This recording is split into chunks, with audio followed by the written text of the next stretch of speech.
السلام علیکم ورحمۃ اللہ وبرکاتہ۔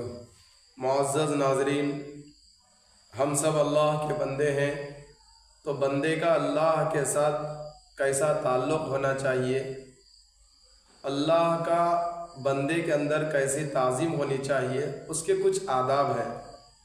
ہر مسلمان کے لیے ضروری ہے کہ ان آداب کا رعایت کرنا بہت ضروری ہے۔ تو میں آپ لوگوں کو قرآن اور حدیث کی روشنی میں اللہ رب العالمین کے ساتھ جو ہمارا تعلق ہونی چاہیے تفصیل سے بیان کروں گا، آپ بغور سماعت فرمائیں۔ دیکھیے، نمبر 1 ہے عبادت صرف اللہ سبحانہ و تعالی ہی کی کرنا چاہیے، صرف اللہ کی عبادت کرنا چاہیے۔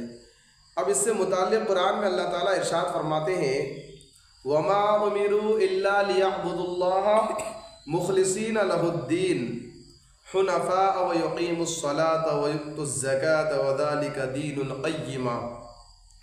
ترجمہ سنیے، اللہ تعالیٰ کا ارشاد ہے، اور انہوں نے اس کے سوا کوئی اور حکم نہیں دیا گیا تھا کہ وہ اللہ کی عبادت اس طرح کرے کہ بندگی کو بالکل یکسو ہو کر صرف اسی کے لیے خالص رکھے، اور نماز قائم کرے اور زکوٰۃ ادا کرے، اور یہی سیدھی سچی امت کا دین ہے۔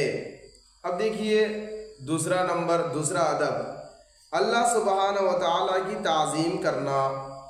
ہر بندے کے اندر اللہ کی تعظیم ہونی چاہیے۔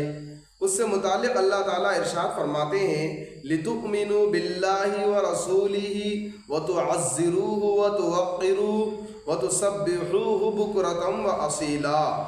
ترجمہ سنیں، تاکہ تم اللہ اور اس کے رسول پر ایمان لاؤ اور اس کی مدد کرو اور اس کی تعظیم کرو، اور صبح و شام اللہ کی تسبیح کرتے رہو۔ یہ رہا تعظیم کے سلسلے میں آیت۔ اب تیسری بات ہے اللہ سبحانہ و تعالی سے ڈرتے رہنا۔ اب اس سلسلے میں اللہ تعالیٰ قرآن میں بیان فرماتے ہیں، ذَلِكَ يُخَفِّفُ اللَّهُ بِهِ عِبَادًا يَا عِبَادِ فَاتَّقُونِ۔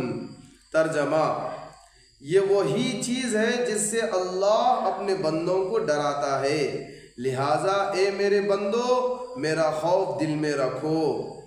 دیکھیے، چوتھی چیز ہے اللہ تعالیٰ کی اطاعت میں مشغول رہنا اور نافرمانی کو چھوڑ دینا۔ اس سلسلے میں قرآن مجید کی آیت ہے، وَمَن يُطِعِ اللَّهَ وَرَسُولَهُ يُدْخِلْهُ جَنَّاتٍ تَجْرِي مِن تَحْتِهَا الْأَنْهَارُ خَالِدِينَ فِيهَا وَذَلِكَ الْفَوْزُ الْعَظِيمُ وَمَن يَعْصِ اللَّهَ وَرَسُولَهُ وَيَتَعَدَّ حُدُودَهُ يُدْخِلْهُ نَارًا خَالِدًا فِيهَا وَلَهُ عَذَابٌ مُهِينٌ۔ ترجمہ دیکھیے، اور جو شخص اللہ اور اس کے رسول کی اطاعت کرے گا وہ اس کو ایسے باغات میں داخل کرے گا، اور جو شخص اللہ اور اس کے رسول کی نافرمانی کرے گا اور اس کی مقرر کی ہوئی حدود سے تجاوز کرے گا، اسے اللہ دوزخ میں داخل کرے گا جس میں وہ ہمیشہ رہے گا، اور اس کو ایسا عذاب ہوگا جو ذلیل کر کے رکھ دے گا۔ دیکھیے، پانچواں ادب اللہ تعالیٰ کے سامنے عاجزی و محتاجی بنے رہنا۔ قرآن اس سلسلے میں کیا حکم دیتا ہے، یا ایھا الناس انتم الفقراء الی اللہ۔ ترجمہ، اے لوگو تم سب اللہ کے محتاج ہو۔ سارے لوگ مالدار، امیر، غریب، پیغمبر، رسول، فرشتے، ہر چیز اللہ کے محتاج ہے۔ دیکھیے چھٹواں ادب صرف اللہ تعالیٰ ہی پر بھروسہ رکھنا۔ بھروسہ جو رکھنا ہے صرف اللہ کی ذات سے رکھنا ہے۔ اس سلسلے میں قرآن مجید ہم کو یہ تعلیم دے رہی ہے، وَعَلَى اللَّهِ فَلْيَتَوَكَّلُوا وَعَلَى اللَّهِ فَتَوَكَّلُوا إِن كُنتُم مُّؤْمِنِينَ وَعَلَى اللَّهِ فَتَوَكَّلُوا إِن كُنتُم مُّؤْمِنِينَ۔ اللہ تعالیٰ ارشاد فرماتے ہیں، اور اپنا بھروسہ صرف اللہ پر رکھو اگر تم واقعی صاحب ایمان ہو۔ ایک ایمان والے کو چاہیے کہ وہ صرف اللہ ہی پر بھروسہ رکھنا چاہیے۔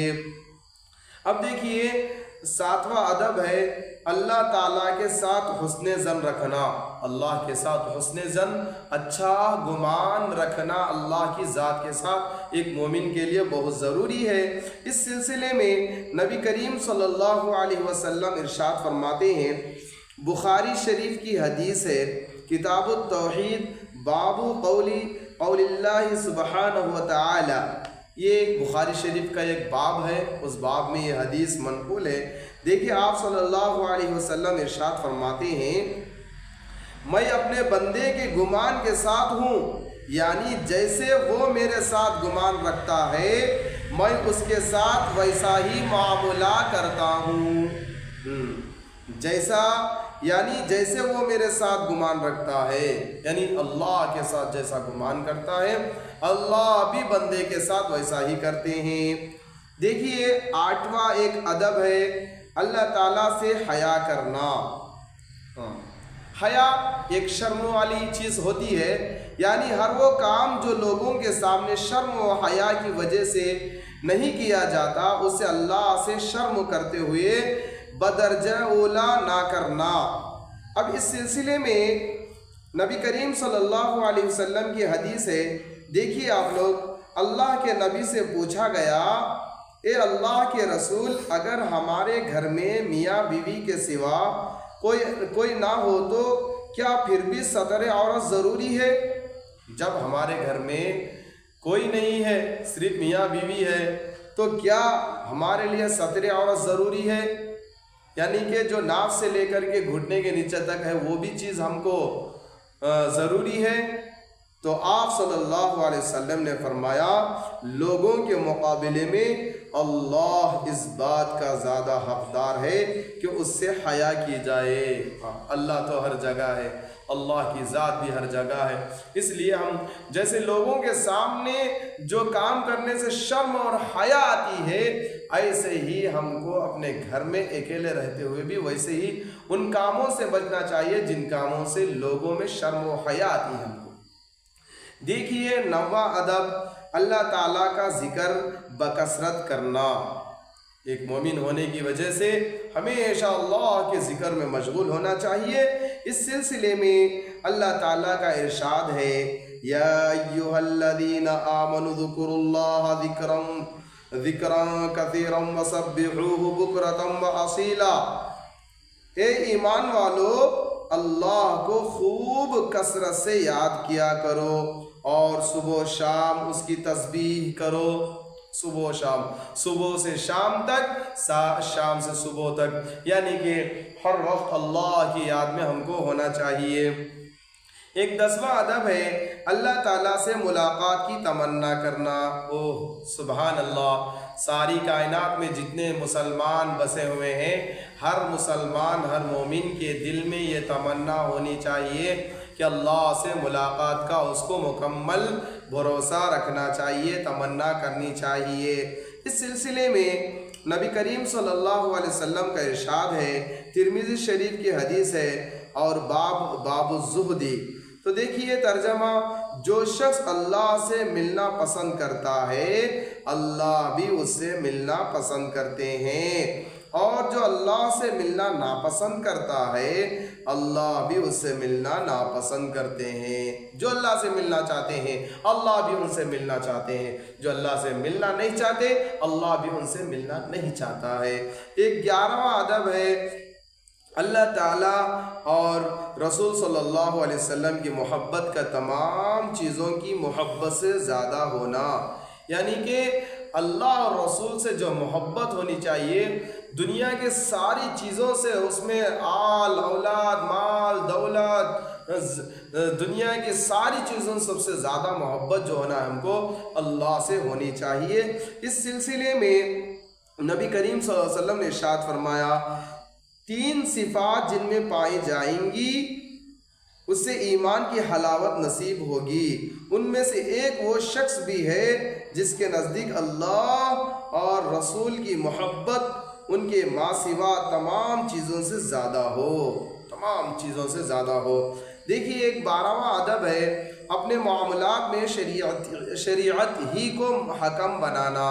اب دنیا میں بہت سارے ہمارے معاملات ہوتے ہیں، فیصلے کرنا ہوتا ہے، تقسیم کرنا ہوتا ہے، کسی چیز کی تقسیم کرنا ہوتا ہے، ان تمام چیزوں میں حکم یعنی قانون جو اصول ہوتا ہے، دستور، قانون شریعت جس کو ہم انگلش میں اگر کہا جائے تو کانسٹیٹیوشن آف اسلام، وہ ہے قرآن مجید۔ تو اس سلسلے میں قرآن کیا کہتا ہے دیکھیے، اِنَّا أَنزَلْنَا إِلَيْكَ الْكِتَابَ بِالْحَقِّ لِتَحْكُمَ بَيْنَ النَّاسِ بِمَا أَرَاكَ اللَّهُ۔